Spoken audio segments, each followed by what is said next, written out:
Selamat datang dalam acara Indonesia Women in Finance Conference, Empowering Women in Improving the Nation's Economy. Kayaknya kita butuh nih organisasi perempuan untuk bisa meningkatkan keterwakilan dari perempuan di industri keuangan di Indonesia. Itu merupakan salah satu industri dengan kesenjangan upah terbesar. Kesetaraan gender ini baik produktif untuk ekonomi, bisa mengurangi tingkat kemiskinan dan produktivitas.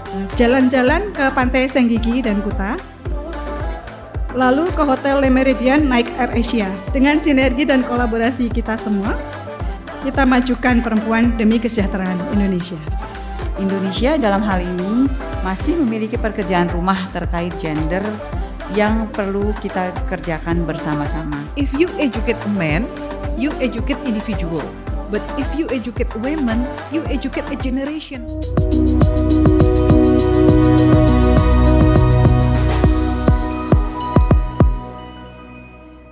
Panel pertama, Power Up the Organization, di mana moderator dari panel ini adalah Ibu Hani Gunggoro. Ibu Hani adalah konsultan keuangan bisnis dan executive search dengan pengalaman lebih dari 30 tahun di berbagai proyek sistem dan manajemen keuangan. Beliau juga seorang praktisi Qigong, yoga dan meditasi. Mungkin saya langsung mengundang Ibu Hani. Halo semua, selamat siang.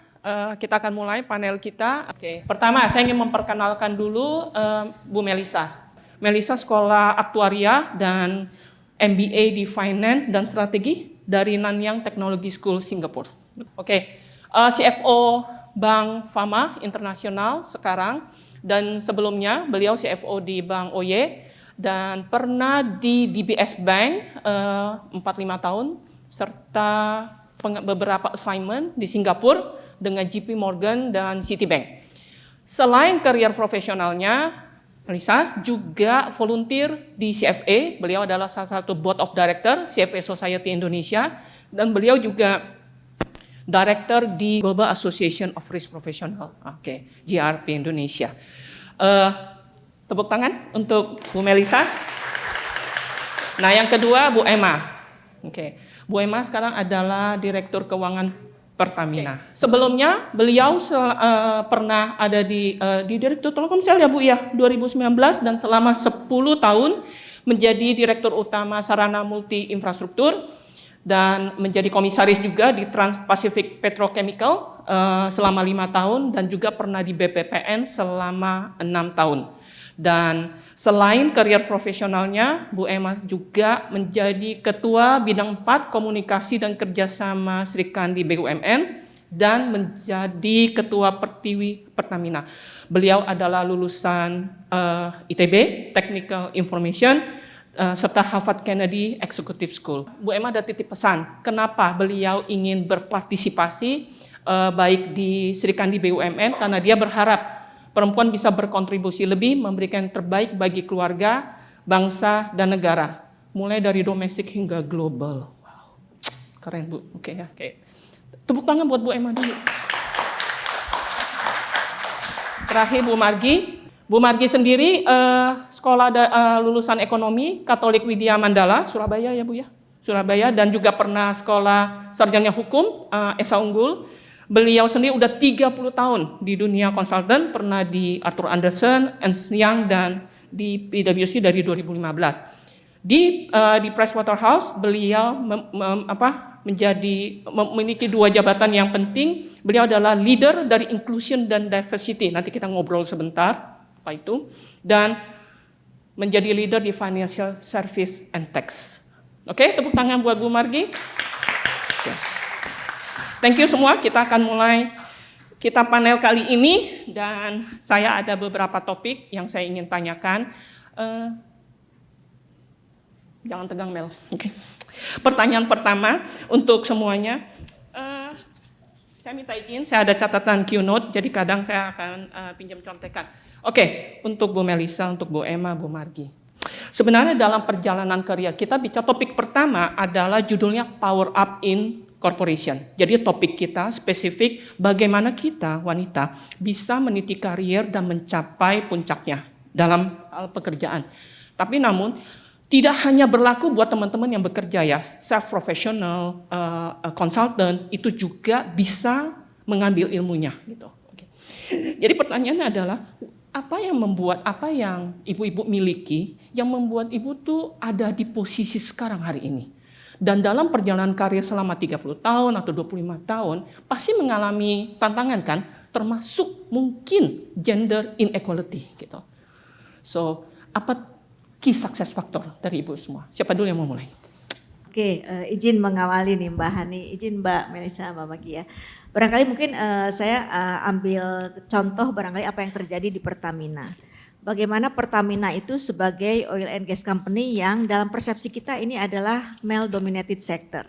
Dan faktanya memang terbukti dari numbers yang kita miliki gitu ya, bahwa kita profile employee kita itu di seluruh Pertamina Group nih yang totalnya kurang lebih 45.000 itu hanya sebatas 17% saja pegawainya perempuan. Dan di holding sendiri, holding standalone itu 35%. Jadi memang satu persepsi sektor itu melekat, mau tidak mau dan fakta berbicara gitu ya. Nah bagaimana kita selaku manajemen di C-level, bagaimana membuat itu suatu affirmative policy untuk mengencourage para female employee untuk bisa mempunyai semangat, motivasi untuk pursue karirnya lebih tinggi lagi. Pertama, kita siapkan dari sisi kebijakan, tataran kebijakan. Jadi respectful workplace policy kita siapkan dan ini menjadi rujukan bagi Kementerian BUMN untuk dijadikan policy untuk di-apply ke seluruh BUMN. Jadi kita kebetulan menjadi BUMN pertama yang menerapkan respectful workplace policy menjadi suatu affirmative policy yang di dalamnya memuat beberapa fasilitas, kebijakan dan support dari manajemen untuk membuat ekosistem ruang kerja itu nyaman bagi para pekerja perempuan. Nah itu yang pertama. Yang kedua tentunya diturunkan dengan policy framework dan lain sebagainya. Kemudian ada movement dan action yang membuat para perempuan itu nyaman bekerja. Contohnya apa? Ada whistleblowing system. Kalau ada harassment, ada ketidaknyamanan dengan atasan atau ada harassment itu bisa disampaikan ke whistleblowing system. Yang ketiga ada action yang terkait dengan zero harassment program. Itu juga sama, jadi membuat para pekerja wanita itu nyaman. Yang berikutnya lagi adalah tadi gender equality itu betul-betul di-cascade ke dalam program dan kebijakan terkait rekrutmen, promotion, mutasi dan lain sebagainya. Nah itu yang barangkali beberapa affirmative support yang kita lakukan dalam konteks membuat ekosistem dalam lingkungan pekerjaan itu nyaman buat para female employee. Mungkin itu barangkali. Nah, Bu Emma sendiri, gimana Bu Emma menjalankan karir Bu Emma selama ini sampai bisa menduduki posisi puncak gitu loh. What do you have gitu? Mungkin modal dasar bagi kita selaku perempuan adalah self confidence. Jadi kadang itu yang selalu mungkin sadar atau tidak disadari itu menjadi suatu kind of mental block bagi para perempuan gitu. Oh posisi ini hanya untuk laki-laki, oh sektor ini hanya untuk laki-laki. Padahal sebenarnya tidak ada. There is no limitation at all gitu ya. Tergantung kepada kita, self confidence. Ini juga kita alami di lingkungan kerja khususnya di Pertamina. Banyak para perempuan yang sangat smart, sangat bagus tapi dia tidak punya motivasi untuk berkarir lebih jauh. Karena dia tadi takut berkarir konsekuensinya ini. Tapi memang betul bahwa di luar self confidence adalah satu tentunya tidak ada sesuatu yang take it for granted. There is no such red carpet for para female workers, female employee gitu ya. Kita semua harus earn, harus fight for. Nah ini barangkali selain self confidence tentunya juga ada motivasi dan encouragement untuk bisa berkarya lebih baik. Not necessary ambisi untuk karir, untuk segala macam ya, tapi lebih kepada motivasi to deliver, to contribute more. Barangkali itu yang barangkali modal dasar bagi para female untuk bisa berkontribusi lebih gitu ya. Modal dasar Bu Emma juga berarti? Rasanya itu yang saya coba terapkan barangkali. Oke, thank you. Nah pertanyaan sama untuk Bu Margi. So apa yang membuat Bu Margi ada di posisi hari ini gitu dan tantangannya apa? Apakah termasuk pernah mengalami gender inequality atau mengalami mungkin perbedaan dalam bentuk apapun? Gitu. Terima kasih. Saya sangat setuju tadi Bu Emma sampaikan, tapi mungkin bisa saya tambahkan sedikit dari pengalaman pribadi saya dan observasi saya. The biggest challenge kebetulan saya ibu dari 2 anak, itu urusan domestik. Jadi kalau anak-anak dan suami happy dan beres, saya bisa fokus ke kerjaan. Tetapi kalau urusan di domestik itu berantakan, maka tidak mungkin kita bisa berkarir dengan baik. Oleh karena itu, kalau kita pernah ngobrol dengan sesama female di PwC, support domestik itu bermacam-macam. Tetapi intinya misalnya sangat bersyukur saya dekat dengan ibu saya, misalnya adik saya, ipar saya. Jadi ada saja saat-saat genting di mana saya membutuhkan bantuan mereka, anak-anak bisa saya titipkan ke mereka, tetapi main responsibility tetap di kita. Tapi itu saya belajar dari juga salah satu partner di Sydney. Di sana tidak ada nanny. Saya amazed. Waktu saya masih belum menikah, saya melihat bagaimana partner female di salah satu big firm, itu semua female. Saya tanya, bagaimana kalian handle your domestic staff? Taiwan, jadi ada negara-negara tertentu yang menurut saya, wow, mereka tetap bisa menjadi partner, tetapi di dalam kehidupan rumah tangganya itu juga menjadi suatu hal yang utama. Yang kedua, saya dengan senang hati berbagi hari ini singkatnya, di PwC kita ada yang namanya Inclusion and Diversity, itu global program yang mana memang secara conscious, the leadership, itu ingin jumlah female partners meningkat. Jadi kami dari beberapa tahun ini terus memonitor bagaimana tidak ada bias, baik itu di dalam promosi, penilaian sehari-hari kerja. Dan yang sangat saya senang juga, kebetulan saya dengan Mas Triyono, kami juga fokus di human capital, jumlah female kita itu biasanya agak mulai rontok di managers up. Once mereka bisa survive sampai ke manager atau senior managers, chances mereka untuk di level yang di director sampai ke partners itu cukup tinggi. Jadi cukup kritis pada saat the first 5 years itu settle down, bagaimana baik yang single juga begitu, kami lihat. Nah, begitu mereka di director, kalau kita lihat sekarang itu yang paling sedikit jumlah perempuannya itu justru di tempatnya advisory, yang M&A, tempatnya Pak Triyono dan teman-teman, dibanding dengan audit, tax. Kalau di tax mungkin saya boleh bilang 50-50 di partnersnya ya. Apakah naturally karena misalnya untuk handling tax work lebih perempuan lebih luas, tetapi ada nilai plus yang tidak dimiliki mungkin oleh pria pada umumnya. Jadi yang saya pelajarin kedua, di satu organisasi seperti PwC, full supportnya bukan hanya di dalam policy, tetapi memang secara terstruktur kami ingin mempunyai lebih banyak female leaders. Jadi setiap kali promosi partners kita juga perhatikan ada candidate perempuan atau tidak. Dan flexible working hours-nya itu saya sangat-sangat rasa mendukung sekali, walaupun ini COVID sudah berjalan beberapa tahun, tetapi intinya kami diberikan juga kebebasan untuk kapan kita akan break.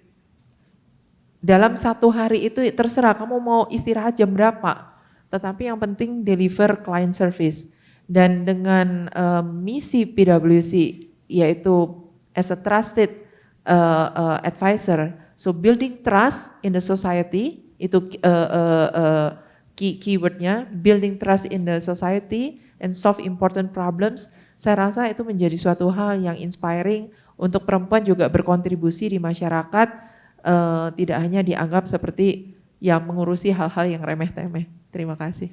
Sebentar. Tadi berarti salah satu kunci sukses yang membuat Bu Margi ada di posisi sekarang, kemampuan juga manage urusan family ya, domestik, betul? Yes.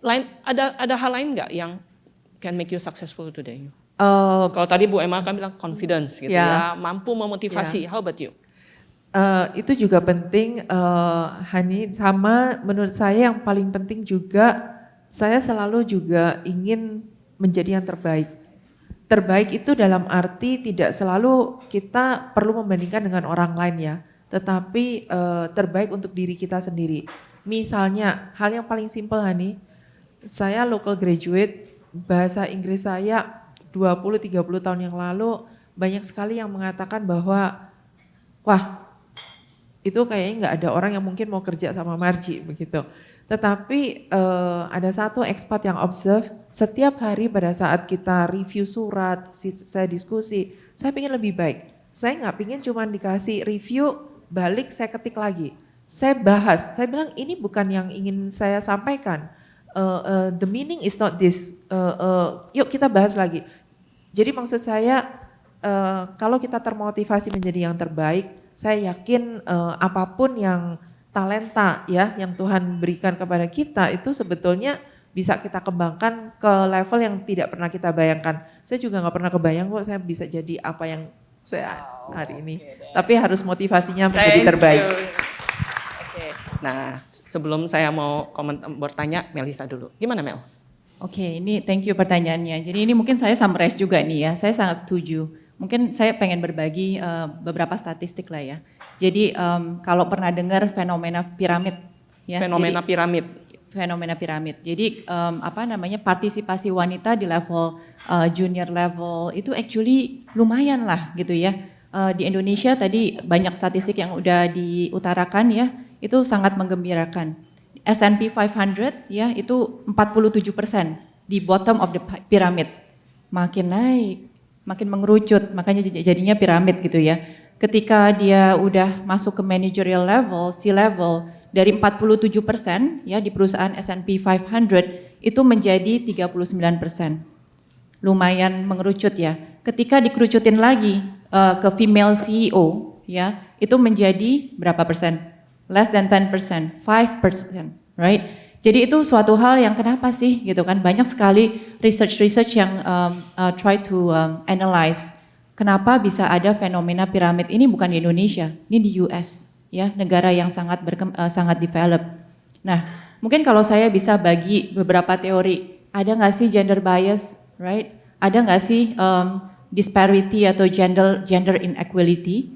Kalau saya ditanya pernah nggak mengalami gender inequality atau perbedaan, saya dibeda-bedakan sebagai perempuan dan laki-laki, nggak pernah untungnya, nggak pernah ya, unfortunately. Tapi kalau misalnya kita melihat sekitar, this is real ya, this is real. Dan kenapa gender inequality itu ada? Buat saya itu menjadi suatu glass ceiling ya. Glass ceiling adalah suatu invisible barrier, nggak kelihatan, tapi menyebabkan dari yang tadi dari 47% ke 30-something persen ke 6% itu terjadi. Menurut saya ya, personally ya bisa berbeda-beda orang analyze, tapi menurut saya itu ada dua hal. Nomor satu itu sebenarnya dari external factor. External factor itu gimana? Naturally karena perception ya, kita dibesarkan social expectation itu sudah perempuan mesti nurturing, mesti sabar, mesti lebih mengayomi gitu ya. Ngurus rumah tangga. Laki-laki mesti lebih dominan, lebih decisive, bisa bikin keputusan lebih tegas gitu ya, dan bisa menjadi leader yang lebih baik dari wanita. Itu gender bias. Ada, menurut saya ada walaupun saya nggak merasakan itu. Nah, itu eksternal. Tapi internal factor itu juga menurut saya sangat penting untuk dibahas. Ada yang namanya imposter syndrome. Saya juga pernah mengalami itu, terus terang. Imposter syndrome adalah suatu bentuk self-doubt. Jadi throughout my career dipikir saya pede-pede banget juga enggak gitu ya. Pasti ada kalanya saya merasa, am I worth it? Am I capable of doing what I'm doing gitu kan ya. Jadi selalu ada, dan kebetulan ya berdasarkan research juga wanita itu mengalami imposter syndrome lebih sering, lebih dalam dibandingkan dengan kaum laki-laki. Oke, jadi menurut saya dua hal itu adalah suatu fenomena atau suatu faktor yang menyebabkan adanya suatu fenomena piramid itu ya. Tapi what we should do? Should we be complaining about external factor? Answer is no, right? Jadi kalau misalnya saya bisa suggest ya, we should actually control what we can control. We should actually think of what we can do internally supaya kita nggak kena imposter syndrome, atau kalau kena, what should we think about trying to do our best, the best version of ourselves seperti tadi Bu Marji bilang ya. Dan I mean it's something yang menurut saya bisa membuat wanita-wanita itu bisa lebih pede lagi, lebih confident, speak up ya, karena ada tendensi perempuan itu, ini research lagi nih, saya nggak mengada-ngada, perempuan itu lebih tidak mau untuk take credit. Jadi kalau misalnya mungkin Hani do something very good gitu ya, tapi dia nggak mau bilang ke bosnya, aduh bos ini saya do something this very good, projectnya berhasil banget. Takut dipikir orang caper, takut dipikir orang arogan ya. Padahal mungkin kaum laki-laki dengan PD-nya bilang, boss I'm doing this successfully, this is something you know that I should deserve, right? Ya jadi menurut saya ada hal-hal yang menjadi suatu pitfall dari perempuan yang bisa kita terus asah gitu ya, confident, lebih speak up, don't assume ya that our spouse, mungkin husband kita atau bos kita tahu apa yang kita mau gitu ya, don't assume. Dan also plan ahead ya, jadi banyak orang yang merasa, oh setelah jadi ibu, saya udah nggak bisa berkarir. Banyak gitu ya, jadi seperti layaknya itu zero sum game, kamu mesti memilih satu gitu, apakah family atau karir. Menurut saya enggak sih, menurut saya kalau kita mempunyai suatu conviction bahwa kita bisa menjadi ibu yang baik, bisa menjadi a contributor in the company, we can do it. Ya, jadi itu suatu hal yang is all about the mindset, is all about how we change our mindset to the better. Oke, thank you. Bu Emma, just mau cek, berarti tadi kan Bu Melisa ada bilang bahwa dia nggak pernah mengalami, tapi mungkin di real ada ya, gender bias could be. Ibu setuju? Ya betul. Jadi makanya tadi kalau saya menyikapinya dengan tadi self confidence, bahwa di luar sana ada yang gender bias men-treat kita sebagai seorang perempuan layaknya gitu ya, atau malah di undermine gitu, disubordinate dengan laki-laki, tapi kita tidak merasakan. Yang penting itu kita punya confidence bahwa kita tidak layak diperlakukan seperti itu. Di luar sana itu something that we cannot control kan. Nah itu yang barangkali jadi pertama confidence, do not limit ourselves dengan tadi persepsi gender bias tadi gitu. Jadi itu tadi cara-cara menyikapinya mungkin salah satunya itu. Tadi yang disampaikan Bu Melisa sangat-sangat setuju sekali saya bahwa it's all about the mindset. Tadi itu ya, bahwa kadang kita merasa aduh saya kayaknya tidak layak, tidak mampu. Itu kan sebetulnya persepsi kita. Tapi whenever para perempuan ini dikasih challenge, itu pasti akan deliver dengan semaksimal yang mereka miliki. Dan saya yakin ya, dan saya mengalami beberapa kali kejadian di mana tim saya itu sama, pertamanya tidak confidence, tapi setelah dikasih challenge malah dia deliver even beyond our expectation gitu ya. Jadi para perempuan itu mempunyai kapasitas yang tersembunyi, yang perlu di-unleash, perlu di-unlock dan dikasih challenge gitu ya. Karena pada dasarnya para perempuan itu diberi talenta untuk multitasking. Itu rasanya yang mungkin sedikit kelebihan dibanding para laki-laki. Mohon maaf nih para laki-laki. Karena tadi pada dasarnya para perempuan itu udah dikasih dengan multiple head-nya, multiple role yang harus dijalankan, dari mulai mengurus anak, domestik, tadi segala macam. Para laki-laki mungkin lebih banyak fokus kepada pekerjaan atau berapa item lainnya. Nah para perempuan even more items yang harus dia manage gitu barangkali. Oke, jadi Ibu mungkin mengalami ada gender bias, tapi you put your self confidence, self motivation, dan Ibu choose to ignore. Is that what you're saying? Ya betul. Karena kalau kita taking into account what other people says, kita ngapain juga gitu ya. Dan itu dari awal career Ibu sudah begitu atau Ibu build it up? Dari awal begitu. Jadi lahirnya aja kayaknya jangan udah pede kali ya Bu ya? Mungkin not necessary pede ya, tapi trying to give our best gitu ya, lebih ke situ. Dan mungkin itu jadi tend to be ignoring what people says gitu ya. Jadi seperti tadi Melisa bilang, mungkin dia bilang dia selalu kadang mengalami imposter syndrome. Imposter syndrome adalah sebuah sindrom teman-teman, sebuah bias yang menganggap kita lebih kecil dari sebenarnya kita. Itu imposter syndrome. Kadang munculnya dari keraguan-raguan gitu ya.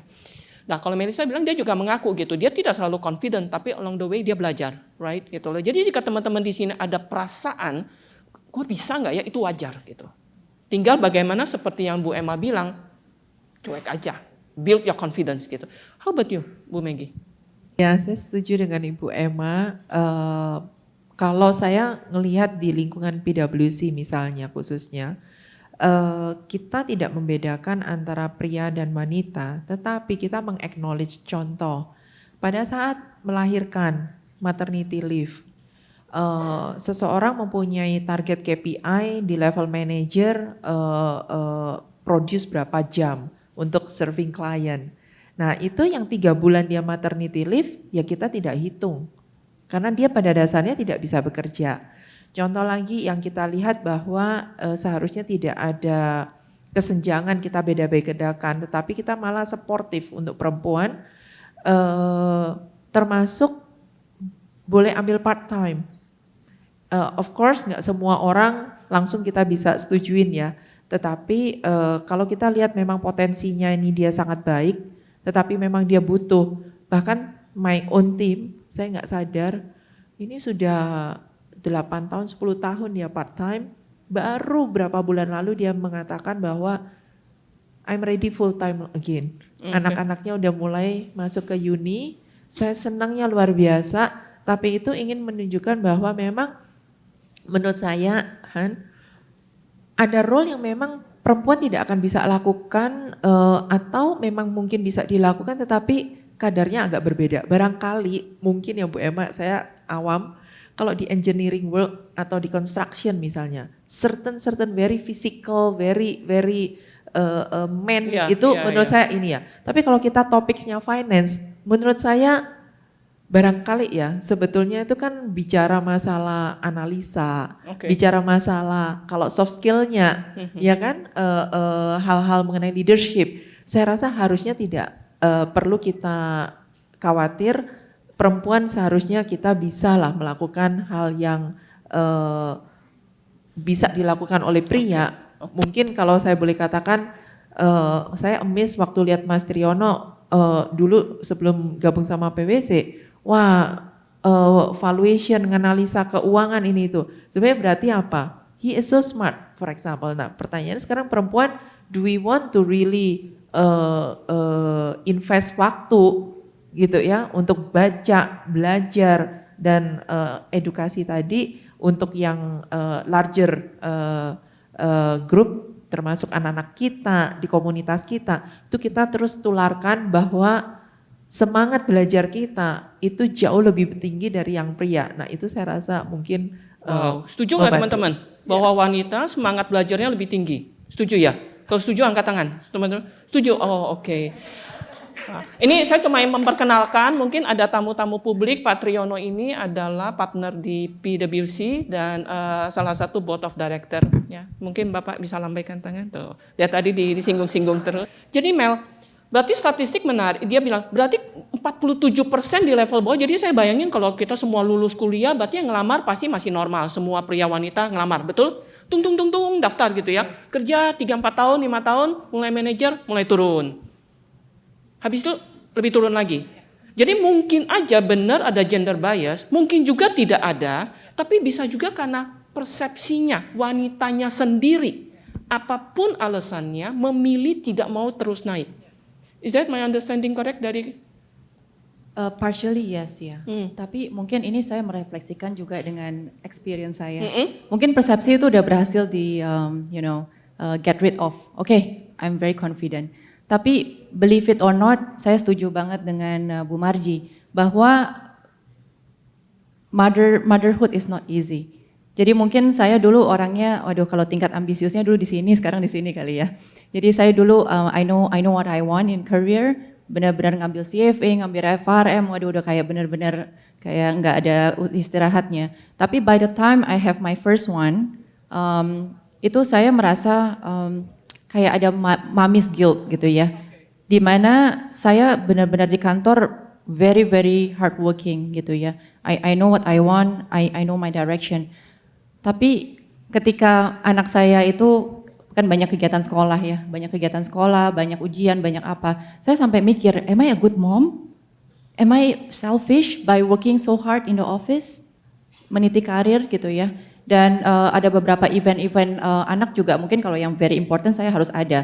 Tapi ada beberapa yang saya minta diwakilkan gitu ya. Dan saya merasa, wah itu mommy's guilt-nya sangat tinggi ya. Dan it doesn't help me in any way karena saya di kantor juga merasa jadi nggak maksimal. Nah, di mana tipping point saya? Tipping point saya adalah di mana saya merasa no, I don't need to be a perfect mom. I don't need to be a perfect wife or employee. Karena gini loh, we cannot be the best in everything. We just need to know what matters to you.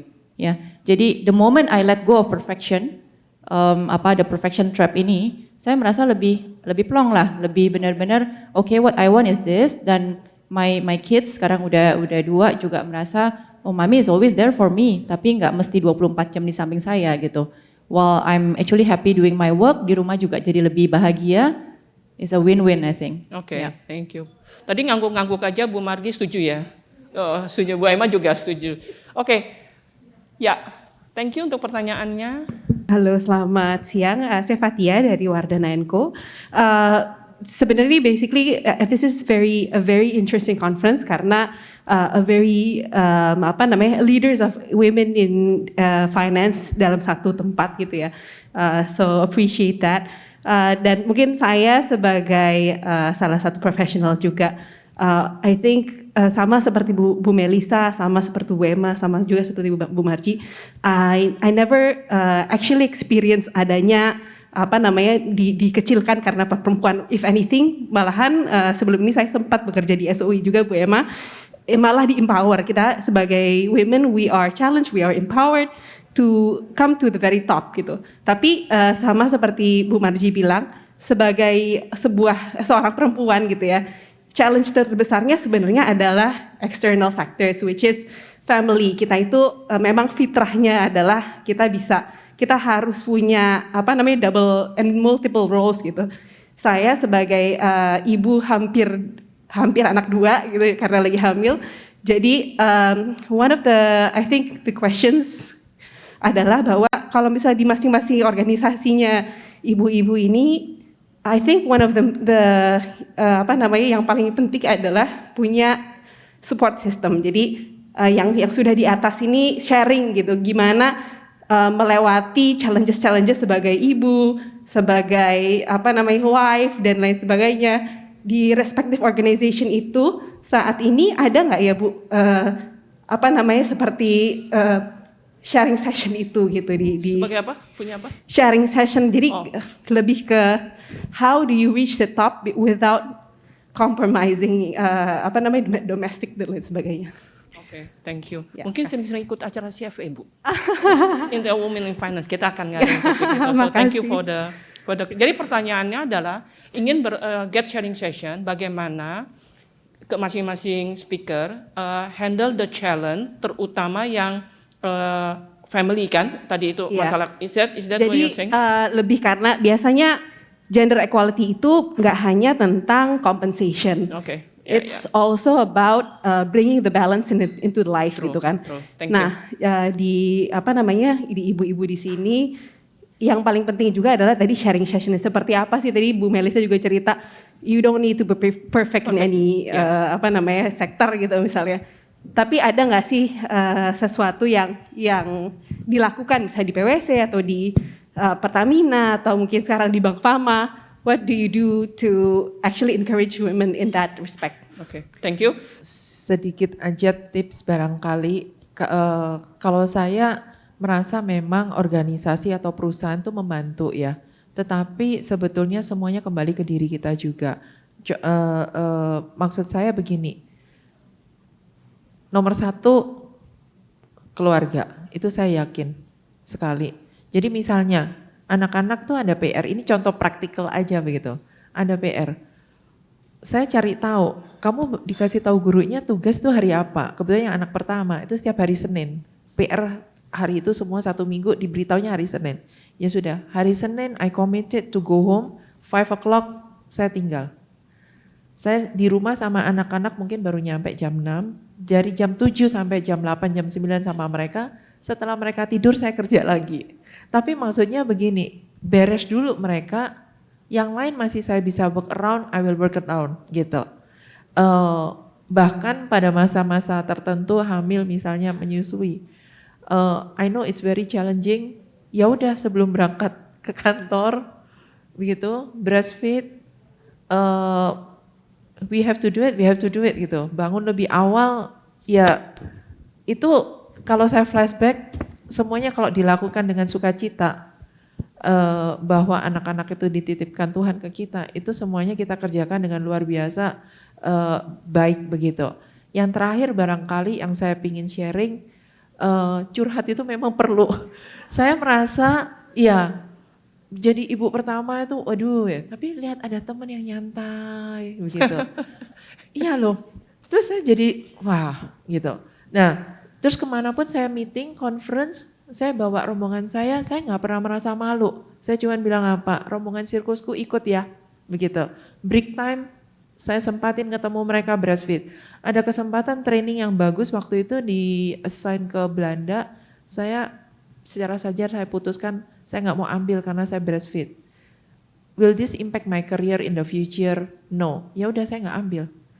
Second chance datang assignment ke China, anak kedua, saya juga tanya, will this impact my career kalau saya nggak ambil? Enggak.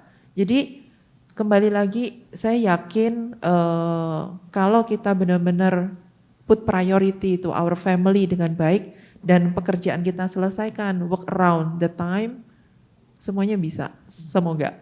Berarti kita akan nutup recap sedikit, berarti betul mungkin pada posisi hari ini kita bicara, partisipasi wanita di board di level atas mungkin tidak sebanyak yang kita inginkan, betul ya? Tidak ada. Tapi pertanyaannya adalah, apakah betul kita dibatasi oleh gender bias or inequality? Mungkin some company ada, tapi ada juga company yang tidak. Berarti balik lagi sebenarnya ke diri kita. Kita mau naik atau tidak? Mungkin pertanyaannya, gue mau Han. Dan seperti ibu-ibu tadi bilang, benang merahnya. Kunci kesuksesan beliau, nggak ada yang ngomong technical dari tadi. Nggak ada kan? Nggak ngomong soal jago di pajak, nggak ada tuh. Berarti kuncinya ada di kita sebagai wanita. Yang penting pertama, fitrah kita sebagai perempuan. Kalau kita memutuskan, enggak, gue mau naik ke atas seperti mereka bertiga hari ini, apakah kita mampu manage domestic issue, family issue? Betul? You don't need to be a good mom, perfect mom, sorry, not a good mom, perfect mom, gitu ya. Iya, sorry, saya bukan mom, soalnya jangan marah ya sama saya ya. Atau seperti Margi, kemana-mana bawa rombak. Tapi if you can manage your family gitu, that one key. Second, Bu Emma dari bilang, confidence. Do we have confidence? Do we believe? Apakah kita percaya kita juga bisa? Atau seperti yang tadi Melissa bilang, kita terjebak di imposter syndrome. Kayak gue bisa nggak ya? Kayaknya bukan gua deh. Katanya perempuan lebih emosian, lelaki lebih cooling head gitu.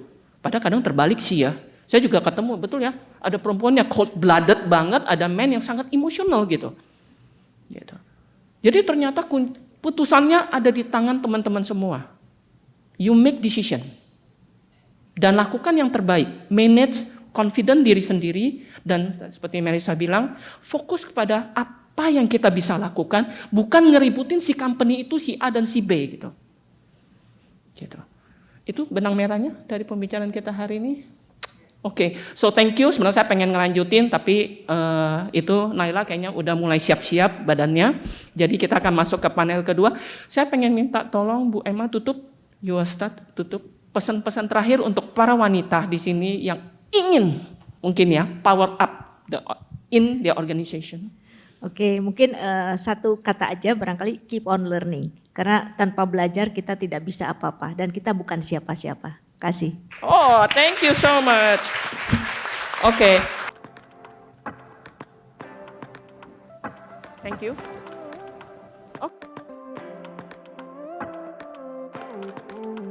Kontribusi UMKM itu besar sekali.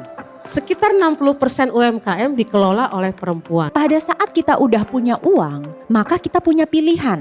Berapa banyak dari uang itu yang mau saya alokasikan dan kemana? Mendingan nggak diversifikasi versus kalau diversifikasi tapi kita nggak tahu apa yang kita beli. Teman kita adalah waktu.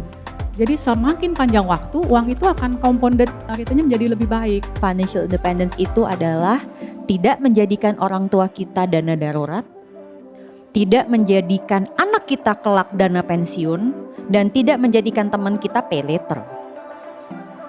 Dan yang terakhir, bersyukur dengan apa yang kita punya.